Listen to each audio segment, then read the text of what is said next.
नमस्कार। आज हम आए हैं करनाल के एक ऐसे स्थान पर जहां रिसर्च भी होती है और ऐसी बातों पर काम होता है जो केवल पशुओं के हित में ही नहीं होता, गौवंश के हित में ही नहीं होता, बल्कि पूरी मानवता के हित में होता है। और जब मानवता की बात करते हैं तो हमें आदि संस्कृति भी याद आती है, भारतीय संस्कृति याद आती है, भारतीय परंपरा याद आती है। तो ये बहुत सुखद आश्चर्य की बात है कि जिस जगह हम खड़े हैं NDRI के इस परिसर में, करनाल के इस परिसर में, जो राष्ट्रीय डेयरी अनुसंधान संस्थान जिसको कहते हैं, पूरा विश्व इसको जानता है, वहाँ डॉक्टर आशुतोष हैं जो बहुत सीनियर रिसर्चर भी हैं और बहुत बड़ी कंट्रीब्यूशन कर रहे हैं भारत की समाज की और गौपालकों की।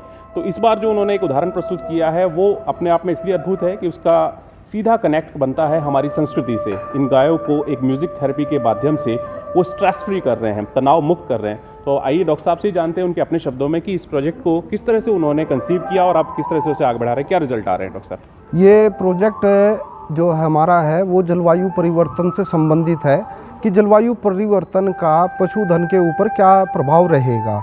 तो इसी कड़ी में हम विभिन्न प्रकार के जो रिसर्च ऑब्जेक्टिव्स हैं उनके ऊपर कार्य कर रहे हैं। और इसमें हमारा मेन ऑब्जेक्टिव ये है कि जलवायु परिवर्तन से पशुओं को कैसे बचाया जाए, उनको किस टाइप से खान पान की व्यवस्था की जाए, किस तरीके से उनका मैनेजमेंट किया जाए जो उनकी उत्पादकता पर किसी भी प्रकार का प्रभाव ना पड़े। यही हमारा एक मात्र ऑब्जेक्टिव है। इसी कड़ी में हमने पशुओं को तनाव मुक्त रखने के लिए, तनाव कई प्रकार के होते हैं। अब जैसे इंसानों में होता है कि सोच का तनाव हो गया, कोई परिवार में गड़बड़ हो गई, पशुओं में ऐसा नहीं है। पशुओं में जो इफ़ेक्ट आएगा वो आएगा ज़्यादा से ज़्यादा टेम्परेचर का, कम से कम टेम्परेचर का, यानी सर्दी और गर्मी का। फिर बरसात के समय में बरसात और नमी का और टेम्परेचर का एक इफ़ेक्ट जो है मिलेगा, जिसको THI बोलते हैं। तो आपने देखा होगा कि बरसात के समय में दुग्ध उत्पादकता बहुत कम हो जाती है, यानी कि उसके अंदर तनाव आ गया। तो उसमें पशुओं को पंखे चला करके और इस तरीके से तनाव मुक्त किया जाता है। तो इसी प्रकार जब हमने देखा कि पशुओं को अगर हम अलग अलग प्रकार के म्यूज़िक पे ट्राई करें, अभी किसान भाइयों को भी पता है कि म्यूज़िक का इफ़ेक्ट है, बहुत सारी YouTube पे वीडियो हैं कि म्यूज़िक का इफ़ेक्ट हर एक पशु पे, हर एक इंसान पे होता है। लेकिन हमें इसमें ये निर्धारित करना है कि किस वेवलेंथ का म्यूज़िक, किस प्रकार का म्यूज़िक वो गौओं द्वारा पसंद किया जाता है। जो पसंद किया जाएगा उसी को ही गौएं सुनना पसंद करेंगी और उनकी जो उत्पादकता है उसी द्वारा उसको प्रभावित किया जा सकेगा। अब हम इसको 1.5 महीने से कर रहे हैं इस सारे कार्य को। तो हमने इसमें 2-3 चीज़ बड़ी अच्छी हमें मिली हैं। अलबत्ता अभी जो है हम इनका ब्लड सैंपल और ये सारा लेकर के जो दूसरे पैरामीटर्स हैं उनको भी नपाई का काम चल रहा है। लेकिन अभी पहली दृष्टि में हम ये कह सकते हैं कि पशुओं के अंदर एक तो जो चारा खाने की क्षमता है वो बढ़ी है, यानी कि जो नंबर ऑफ बाउट्स हैं, 24 घंटे में कितनी बार चारा जो है वो खाता है पशु, उसमें तकरीबन 15 से 20% की बढ़ोतरी हमें लग रही है। दूसरा, जिस टाइम पशु आराम करता उस टाइम जो उसकी मुद्रा है वो बहुत ही शांत और इस टाइप की प्रवृत्ति की लगती है। आंखें बंद करके 1 घंटा, पौना घंटा बैठे रहना और जुगालते रहना, यानी कि एक तरह से वो बिल्कुल स्ट्रेस फ्री कंडीशन में है। और उसमें कई पशु इस टाइम भी बैठे हैं जो आंख बंद करके और जुगाल रहे हैं। दूसरा जो हमने इसमें सबसे बढ़िया देखा कि इनका आपस में इंटरेक्शन बहुत अच्छा हुआ है। एक भी पशु, इन 36 पशुओं में से एक भी पशु आपस में नहीं लड़ता है जब हम इनको सुबह के टाइम खोलते हैं इनको जो है। और जो तीसरी चीज़ हमारे सामने आई है इनमें सबसे अच्छी, कि इनका जो रोज़ का जो बॉडी वेट बढ़ रहा है वो तकरीबन 450 से 650, 700 ग्राम प्रतिदिन तक जो है इनका पशुओं का वज़न बढ़ रहा है। तो इस तरीके से हमें ये लगता है कि हो सकता है ये बंसरी म्यूज़िक की वजह से हो। हाँ, हमने दूसरे म्यूज़िक भी बजा के देखे, जैसे तबला है, गिटार है, तो उस पे उन्होंने इतना आरामदायक जो है वो महसूस नहीं किया। तो अब इन सभी चीज़ों पर शोध कार्य हम आगे बढ़ा रहे हैं।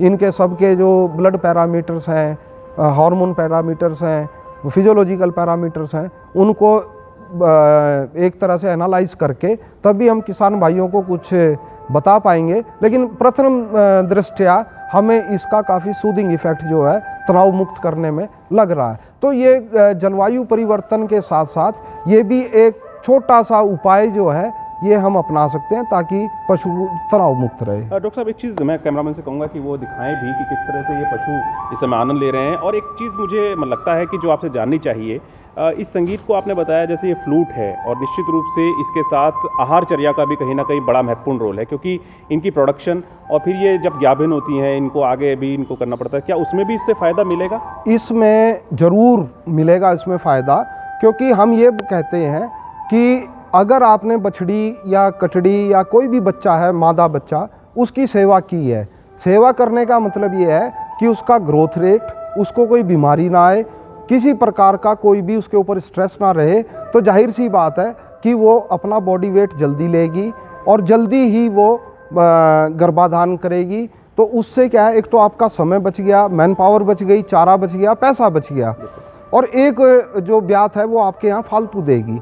दूसरी चीज़, जब वो तनाव मुक्त रहेगी तो उसमें जो उसकी दुग्ध उत्पादन की क्षमता है और दूध की क्वालिटी है वो भी बढ़िया रहेगी। अगर वो बीमार रहेगी या चिड़चिड़े वातावरण में रहेगी तो उसकी जो उत्पादकता है वो जाहिर सी बात है कम होगी।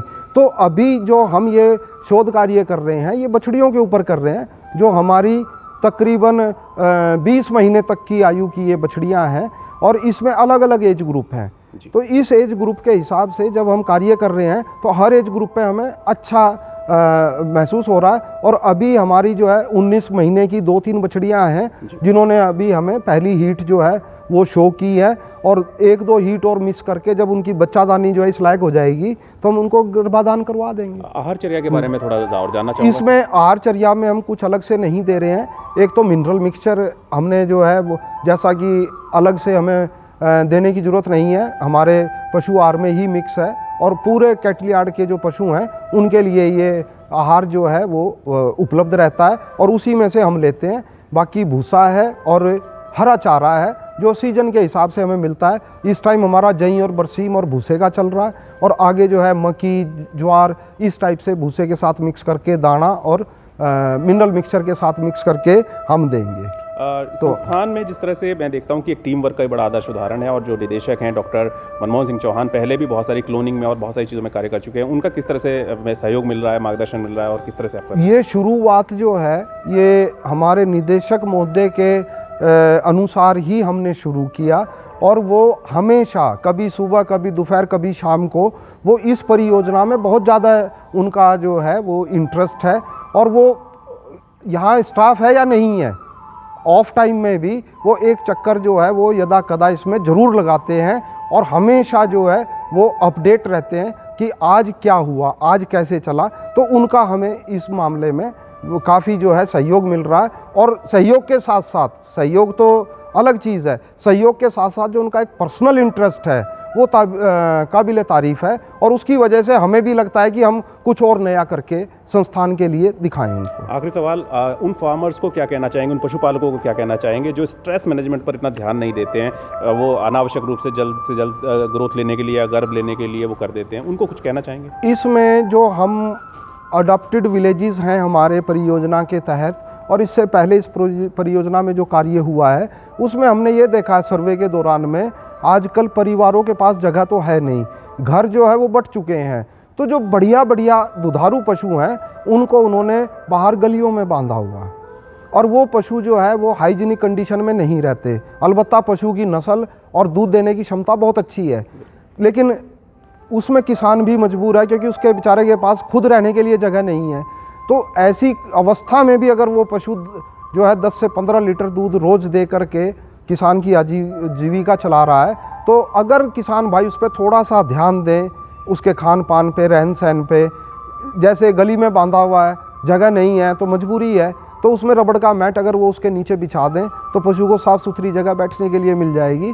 इस प्रकार से अलग अलग प्रकार के जो हैं किसान भाई वो ले सकते हैं अपने उपाय। और इसी कड़ी में हमने 2 गांव अभी अडॉप्ट किए हैं इस प्रोजेक्ट में, और हम जैसे यहाँ रख रखाव कर रहे हैं इसी प्रकार का रख रखाव किसानों के साथ करेंगे, और किसान भाइयों ने भी इसमें काफ़ी बढ़ चढ़ कर हिस्सा लिया है। अभी हम उनका बेसिक डाटा जो है वो रिकॉर्ड कर रहे हैं ताकि उनको खुद ये पता लगे कि जब NDRI जो है वो आया था निकरा प्रोजेक्ट के माध्यम से, तो उस टाइम हमारा उत्पादकता स्तर क्या था, और 2 महीने या 4 महीने बाद हमारे पशुओं की हालत और उत्पादकता स्तर में कोई सुधार हुआ या नहीं हुआ। तो इन सभी चीज़ों को मद्देनज़र रखते हुए हम इस प्रोजेक्ट को आगे बढ़ा रहे हैं। यकीनन आपने देखा और आपने सुना भी डॉक्टर साहब को, डॉक्टर आशुतोष का कहना यही है कि जहां हम अपनी परंपराओं को, अपनी संस्कृति को लेते हुए अत्याधुनिक तकनीक से, मॉडर्न टेक्निक से भी उसको जोड़ते हैं, तो एक बहुत शानदार एक सेतु का काम ये प्रक्रिया करती है। और भारत वैसे ही विश्व गुरु नहीं कहलाता। यहाँ जो गायों की संस्कृति है, गौ सेवा की जो संस्कृति है, वो अपने आप में अद्भुत है। डॉक्टर साहब का भी यही संदेश आप सबके लिए, उन पशुपालकों के लिए, उन फार्मर्स के लिए और